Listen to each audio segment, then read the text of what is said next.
Welcome back students to our career classes. आज हम बात करेंगे फिजिक्स का स्टैंडर्ड 9th का चैप्टर नंबर 8 मोशन के बारे में। लास्ट वीडियो में हमने मोशन और उसके टाइप्स के बारे में डिस्कस किया था, तो आप पहले जाके वो वीडियो देखिए तो आपके कंसेप्ट्स क्लियर हो जाएंगे। आज हम बात करने वाले हैं लीनियर मोशन की, जिसमें ऑब्जेक्ट स्ट्रेट पाथ फॉलो करता है। ठीक है, तो लीनियर मोशन के टाइप्स क्या हैं, डिस्टेंस डिस्प्लेसमेंट क्या होता है, वो सब के बारे में आज हम डिस्कस करने वाले हैं। तो सबसे पहले distance.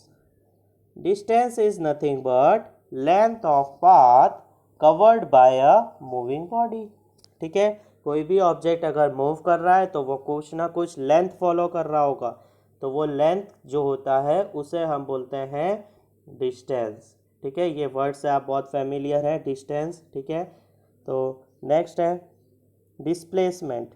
Displacement is nothing but change in position of object. ठीक है, ऑब्जेक्ट के पोजीशन में चेंज कितना आया, वो मतलब ऑब्जेक्ट का फाइनल पोजीशन क्या है, ऑब्जेक्ट इनिशियल पोजीशन कहाँ से स्टार्ट किया था, उसको हमको चेंज मतलब सब्ट्रैक्ट करके देखना है कि ऑब्जेक्ट कितना डिस्प्लेस हुआ, कितना दूर गया, वो नहीं हमें देखना है, कितना डिस्प्लेसमेंट हुआ उसका, बस यही देखना है। Next point, distance is independent of direction. ठीक है, इसमें डायरेक्शन का कोई इम्पोर्टेंस नहीं है, कोई भी डायरेक्शन में जा सकते हैं, सिर्फ हमें एडिशन करना है कि ये समथिंग है 5 किलोमीटर प्लस 2 किलोमीटर तो 7 किलोमीटर हो गया, ऐसे हमें एडिशन कर देना है। लेकिन डिस्प्लेसमेंट पे ऐसा नहीं है, it is shortest path covered by object. हमें एक शॉर्टेस्ट पाथ बनाना है और वो हमें फाइंड करना होता है कि शॉर्टेस्ट पाथ कितना है ऑब्जेक्ट का। ठीक है, तो डिस्टेंस और डिस्प्लेसमेंट एक हम एग्जांपल से समझते हैं। Suppose this is my home and this is my school. ठीक है, तो मेरे घर से स्कूल तक का डिस्टेंस जो है मैंने कैसे ट्रैवल किया, बाय रोड। तो वो मैं ब्लू कलर से दिख ही रहा है आपको कि पहले मैं राइट साइड गया हूँ, फिर अपवर्ड गया हूँ। तो सपोज़ मैं राइट साइड जो है वो 7 किलोमीटर गया था और अपवर्ड जो है वो 12 किलोमीटर गया था सपोज। तो मेरा डिस्टेंस आ जाएगा 12 + 7, दैट इज़ 19 किलोमीटर। तो ये हो गया मेरा डिस्टेंस, जो पाथ मैंने कवर किया वो कंप्लीट कर लेना है। लेकिन डिस्प्लेसमेंट क्या होता है, डिस्प्लेसमेंट होता है initial position and final position का शॉर्टेस्ट रूट, भले उधर से कोई भी रोड पास हो रहा हो या नहीं हो रहा हो। ठीक है, तो शॉर्टेस्ट रूट ये है रेड कलर का स्ट्रेट लाइन, तो ये पाथ जो भी आने वाला है वो होगा हमारा डिस्प्लेसमेंट। ठीक है, रेड कलर वाला जो मार्किंग है वो है डिस्प्लेसमेंट, ब्लू कलर वाला जो है वो डिस्टेंस। ठीक है, शॉर्ट एंड स्वीट में अगर हमें समझना हो तो क्या समझेंगे, डिस्टेंस जो है उसमें जो भी पाथ हमें दिख रहा है सबका एडिशन कर देना है, और डिस्प्लेसमेंट जो है उसमें हमें शॉर्टेस्ट पाथ ड्रॉ करना है और वो फाइंड करना है। एक और एग्जांपल लेते हैं, यहाँ पे ध्यान देंगे तो फिर से होम एंड स्कूल का एग्जांपल है। मैं होम से स्कूल गया, यहाँ पे लेफ़्ट साइड गया 0.5 किलोमीटर, फिर अपवर्ड 0.5 किलोमीटर, फिर लेफ़्ट साइड, फिर नॉर्थ डायरेक्शन में। तो ऐसे मैंने टोटल कितना डिस्टेंस ट्रैवल किया, 0.5 + 0.5 + 0.5 + 0.5, तो टोटल डिस्टेंस आया 2 किलोमीटर। ठीक है, लेकिन डिस्प्लेसमेंट ऐसा नहीं होता, डिस्प्लेसमेंट में मुझे खाली शॉर्टेस्ट पाथ चाहिए, इनिशियल और फाइनल पोजीशन चाहिए। ठीक है, दोनों में से शॉर्टेस्ट पाथ मैंने ड्रॉ किया, ये जो शॉर्टेस्ट पाथ है उसका मैंने डिस्प्लेसमेंट निकाला, दैट इज़ 1.4 किलोमीटर। तो डिस्टेंस एंड डिस्प्लेसमेंट जो है, एक और एग्जांपल हम लोग लेते हैं, उससे समझते हैं डिस्टेंस एंड डिस्प्लेसमेंट के बारे में। तो यहाँ पे जो रेड कलर के मार्किंग है वो है डिस्टेंस। ठीक है, तो यहाँ पे आप देख रहे हो path A to B cover किया, A से B गया, फिर C गया, फिर D गया, तो ये हो गया हमारा डिस्टेंस। लेकिन डिस्प्लेसमेंट क्या होगा, डिस्प्लेसमेंट शॉर्टेस्ट पाथ होगा। ठीक है, शॉर्टेस्ट पाथ A पोजीशन ये रहा, D पोजीशन ये रहा, एक स्ट्रेट लाइन ड्रॉ कर दो दोनों के बीच में से, तो ये हो गया हमारा डिस्प्लेसमेंट। ठीक है, तो यही है डिस्टेंस एंड डिस्प्लेसमेंट का कंसेप्ट कि डिस्प्लेसमेंट पे हमें शॉर्टेस्ट पाथ लेना होता है, डिस्टेंस में हमें जो पाथ कवर किया है ऑब्जेक्ट ने वही पाथ लेना पड़ता है। एक और एग्जांपल लेते हैं। सबने गूगल मैप तो यूज़ किया ही है, तो गूगल मैप में ऐसे ही आपके रोड्स आते हैं, आपको पता है, तो वही मैंने कंसिडर किया है। देखो आपको ब्लू कलर से दिख रहा होगा कि ब्लू कलर का जो पोजीशन है वो है हमारा, यहाँ से इसने पाथ ट्रेवल किया और ऊपर के साइड गया, फिर यहाँ से लेफ्ट, यहाँ से बाय रोड ये पहुँच गया इधर तक। तो ये हो गया इसका डिस्टेंस। तो इसको डिस्टेंस कितना ट्रैवल करना पड़ा है, ठीक है, ध्यान से देखो आप, 7.2 किलोमीटर इसे डिस्टेंस ट्रैवल करना पड़ा है, ठीक है। 11 मिनट इसे टाइम लगा। लेकिन डिस्प्लेसमेंट क्या होता है, डिस्प्लेसमेंट होता है इनिशियल और फाइनल पोजीशन, उसका शॉर्टेस्ट पाथ। तो short and sweet, initial position किधर है, ये रहा नीचे, फाइनल पोजीशन ये रहा ऊपर, दोनों का शॉर्टेस्ट पाथ हमें ड्रॉ करना है। तो ये शॉर्टेस्ट पाथ ड्रॉ कर दिया। तो ब्लैक कलर वाला जो पोजीशन है वो है डिस्प्लेसमेंट। और आप यहाँ पे ध्यान से देखोगे तो आपका डिस्प्लेसमेंट जो है वो 6.8 किलोमीटर आया है, 6.8 किलोमीटर, ठीक है। तो आप देख सकते हो डिस्टेंस और डिस्प्लेसमेंट, ठीक है। सबको यहाँ पे कुछ एग्जांपल्स भी दिए गए जिससे कंसेप्ट आपके काफ़ी ज़्यादा क्लियर हो गए होंगे। नेक्स्ट, डिस्टेंस एंड डिस्प्लेसमेंट का हमें अब क्या करना है, डिस्टेंस एंड डिस्प्लेसमेंट के डिफरेंस देखने, क्या दोनों में एक्चुअल डिफरेंस क्या है। तो सबसे पहले दोनों का definition, it is defined as actual path traverse by body. तो क्या एक्चुअल पाथ ऑब्जेक्ट ने ट्रैवल किया है वो बताता है डिस्टेंस। वाइल डिस्प्लेसमेंट क्या करता है, it is shortest path, shortest distance between two points, ठीक है। जहाँ पे बॉडी मूव कर रही है तो इनिशियल पोजीशन होगा, फाइनल पोजीशन होगा, तो दोनों का शॉर्टेस्ट रूट फाइंड करके हमें डिस्प्लेसमेंट मिल जाता है।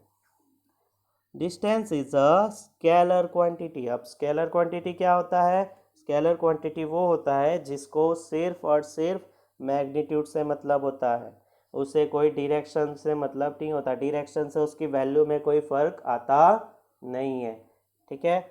लेकिन डिस्प्लेसमेंट में डायरेक्शन का फ़र्क आ सकता है। डिस्प्लेसमेंट जो है उसमें डायरेक्शन से वैल्यू चेंज हो सकती है, याद रखना ये।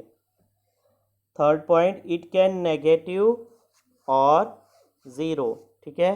तो it can never be negative और ज़ीरो, इसका मतलब है कि डिस्टेंस जो है वो कभी भी नेगेटिव नहीं हो सकता और ज़ीरो नहीं हो सकता, ठीक है, क्योंकि पाथ कवर करेगा ऑब्जेक्ट तभी डिस्टेंस आएगा। लेकिन डिस्प्लेसमेंट नेगेटिव भी हो सकता है और ज़ीरो भी हो सकता है और पॉजिटिव तो होता ही है, ठीक है। ज़ीरो कैसे होगा कि जहाँ से मैंने सपोज़ मैंने मेरी बाइक स्टार्ट करी और मैंने पूरा सूरत का एक राउंड लगा लिया, ठीक है। तो क्या हुआ, पूरे सूरत का राउंड लगाया, उसके बाद फिर से मैं अपने घर पे वापस आ गया, बाइक वहीं पे रख दी। तो मेरा इनिशियल पोजीशन कहाँ पर है, जहाँ से मैंने बाइक उठाई।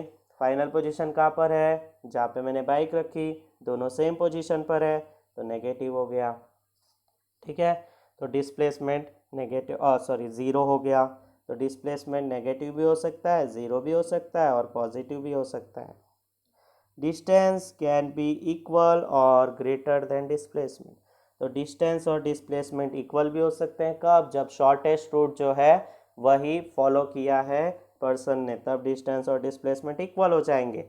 Otherwise each and every case में डिस्टेंस की वैल्यू हमेशा डिस्प्लेसमेंट से क्या होगी, बड़ी ही होगी, ठीक है, लार्जर वैल्यू ही होने वाली है, ग्रेटर वैल्यू ही होने वाली है। वाइल डिस्प्लेसमेंट जो है वो हमेशा डिस्टेंस के क्या होता है, इक्वल और लेस देन होता है। Fifth point, distance travelled is not unique path between two object, ठीक है। तो डिस्टेंस जो है वो कोई यूनिक पाथ नहीं है, कोई नया पाथ हमने फॉलो नहीं किया, हमने पुराना वाला ही पाथ फॉलो किया है, ठीक है। तो उसमें कोई नया रास्ता हमें नहीं मिलता, यूनिक पाथ नहीं मिलता है। वाइल डिस्प्लेसमेंट में हमें हर एक केस में हर एक बार नया पाथ ड्रॉ करना पड़ता है, न्यू पाथ ड्रॉ करना पड़ता है और यूनिक पाथ हमें मिलता है। Next point, distance between two points give full information of type. ठीक है, तो डिस्टेंस जो है उससे हमें सारे इंफॉर्मेशन पता चल जाता है कि ऑब्जेक्ट ने वेस्ट ट्रैवल किया है, ईस्ट के साइड ट्रैवल किया है, नॉर्थ के साइड ट्रैवल किया है और साउथ के साइड ट्रैवल किया है। पूरा का पूरा इंफॉर्मेशन डिस्टेंस में मिल जाता है। लेकिन डिस्प्लेसमेंट में कोई इंफॉर्मेशन नहीं मिलता। उसमें क्या होता है, उसमें सिर्फ और सिर्फ इनिशियल और फाइनल पोजीशन के बीच में शॉर्टेस्ट रूट बनता है। Next point, distance can never decrease as with time. Obvious सी बात है, डिस्टेंस कभी भी टाइम के साथ डिक्रीज नहीं होता है। ठीक है, और वो कभी भी ज़ीरो नहीं होता। वाइल डिस्प्लेसमेंट की बात करूँ तो डिस्प्लेसमेंट ज़ीरो हो सकता है, टाइम के साथ डिस्प्लेसमेंट भी डिक्रीज हो सकता है। सपोज मैं एक पोजीशन पे खड़ा हूँ कि मैं यहाँ से 5 किलोमीटर अपवर्ड गया। ठीक है, 5 किलोमीटर, उसके बाद मैं यू टर्न मार के आ गया 2 किलोमीटर ये साइड डाउन साइड, तो मुझे तो ये शॉर्टेस्ट पाथ ही चाहिए। तो शॉर्टेस्ट पाथ जो है इस पोजीशन पे पॉइंट ए सपोज करते हैं, पॉइंट बी से लेते हैं, तो पॉइंट ए टू बी के टाइम पे मेरा डिस्प्लेसमेंट ज़्यादा था, 5 किलोमीटर था। लेकिन पॉइंट ई टू सी के टाइम पे क्या होगा, मेरा डिस्प्लेसमेंट कम हो जाएगा। तो डिस्प्लेसमेंट की वैल्यू डिक्रीज हो सकती है टाइम के साथ। ठीक है, नेक्स्ट, दोनों के एसआई यूनिट सेम है। SI unit is nothing but system international unit. पूरे ऑल ओवर द वर्ल्ड एक ही यूनिट चलता है, उसे हम बोलते हैं SI unit, that is metre. बाकी और भी यूनिट है डिस्टेंस एंड डिस्प्लेसमेंट के, किलोमीटर, सेंटीमीटर, माइक्रोमीटर, ठीक है, मिलीमीटर। तो ये सारे और भी यूनिट्स हैं डिस्टेंस एंड डिस्प्लेसमेंट के, बट एसआई यूनिट सिर्फ और सिर्फ मीटर है। ठीक है, ये पॉइंट आपको याद रखना है। तो लास्ट में मैंने बात करी थी कि स्केलर एंड वेक्टर क्वांटिटी के बारे में। तो स्केलर क्वांटिटी वो होते हैं जिसको सिर्फ और सिर्फ मैग्नीट्यूड से मतलब होता है, उसका डायरेक्शन से कोई वैल्यू चेंज नहीं होती। तो ये कुछ एग्जांपल्स हैं सारे के सारे स्केलर क्वांटिटी के, और यहाँ पे कुछ एग्जांपल्स है वेक्टर जिसमें मैग्नीट्यूड एंड डायरेक्शन दोनों की ज़रूरत होती है। तो scalar is distance, mass, time, density, volume, temperature, speed, pressure, energy, power, charge, resistance, mechanical advantage, electric and magnetic potential, angle, ये सब क्या है, स्केलर क्वांटिटी है। वेक्टर क्वांटिटी की हम बात करें तो displacement, velocity, momentum, force, acceleration, electric field, magnetic field, weight, torque, temperature gradient, impulse and dipole moment. ठीक है, ये कुछ फिजिक्स के टर्म्स हैं जो 9th स्टैंडर्ड में आपने काफ़ी कम सुने होंगे, लेकिन ये सारे जो है वो वेक्टर क्वांटिटी है जिसमें अगर डायरेक्शन आएगी तो वैल्यूज़ पे इफ़ेक्ट होगा। ठीक है, तो इसको डायरेक्शन की भी ज़रूरत होती है। ठीक है, फिर से एक बार रिपीट कर रहा हूँ मैं कि स्केलर क्वांटिटी वो होते हैं जिसको सिर्फ और सिर्फ मैग्नीट्यूड की ज़रूरत होती है, सिर्फ वैल्यू की ज़रूरत होती है। 5 किलोमीटर, 10 किलोमीटर, 5 ग्राम, 10 ग्राम, 5 सेकेंड, 10 सेकेंड, ऐसे। ठीक है, तो ये है स्केलर क्वांटिटी। लेकिन वेक्टर क्वांटिटी क्या है, वेक्टर क्वांटिटी वो है जिसमें मैग्नीट्यूड और डायरेक्शन दोनों चाहिए। जैसे कि फोर्स लगा रहे हैं हम लोग, तो 5 Newton force in upward direction, तो अपवर्ड डायरेक्शन में फोर्स लगाएंगे तो ऑब्जेक्ट ऊपर जाएगा। अभी उसकी जगह बोल दिया कि 5 Newton force in downward direction, तब ऑब्जेक्ट नीचे जाएगा। ठीक है, तो इधर डायरेक्शन से पूरा का पूरा इफेक्ट आता है, इसलिए इसे हम वेक्टर क्वांटिटी इसका नेम है। अगर आपको हमारी वीडियोस पसंद आ रही हैं तो हमारे चैनल को लाइक करिए, शेयर कीजिए, सब्सक्राइब कीजिए और नोटिफिकेशन बेल आइकॉन दबा दीजिए ताकि आपको लेटेस्ट वीडियो के अपडेट्स मिलते रहें।